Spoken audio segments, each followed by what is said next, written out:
Hello guys, welcome back to my new blog Mayapur tour. একদম সকাল সকাল বেরিয়ে পড়লাম মায়াপুর যাবো বলে। বর্ধমান থেকে চলে গেলাম আমরা ফ্যামিলি মিলে। এইটা নিয়ে আমার তো 7বার আসা হয়ে গেল।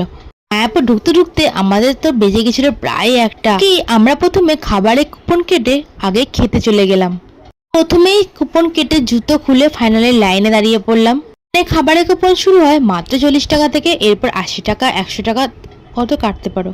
এই রাধাকৃষ্ণের ভোগ খেতে কারা কারা পছন্দ করো? আমি তো যতবার যাই ততবারই খাই। এই করতে করতে আমরা কুপন দিয়ে ভেতরে ঢুকে পড়লাম। ভেতরে দেখো কত লোক, দেখো সবাই খায় এখানে, একদম নিরামিষ ভোগ। পালা দিতে না দিতেই প্রথমে দিয়ে দিল খিচুড়ি। এটাই হচ্ছে ঠাকুরের আসল ভোগ। এটা ছিল সব সবজি দিয়ে বানানো, বেশ সুন্দর। একটা ঠেলা গাড়ির মধ্যে খাবারটা নিয়ে নেয় এবং সব থেকে আলাদা করে সার্ভ করে দেয়। তারপরে চলে আসলো ভাত ও একটি নিরামিষ সবজি।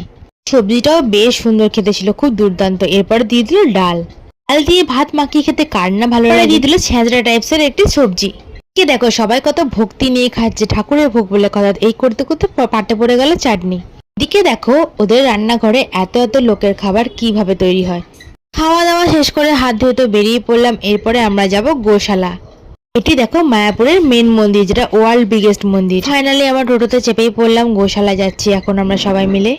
এখানে কিন্তু লাখ লাখ গরু আছে, আর এই গরুর দুধ দিয়ে ঘি দই সবকিছু তৈরি হয় এখানে। তো মায়াপুরের এই গোশালায় এসে কে কটা গরু দেখেছো অবশ্যই কমেন্টে জানাবে।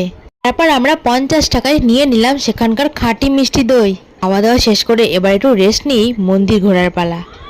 রাধাকৃষ্ণের মূর্তি দেখে, মন্দির দেখে, তারপরে আরতি শেষ করে আমরা ফাইনালি চলে যাচ্ছি। Tata, bye bye.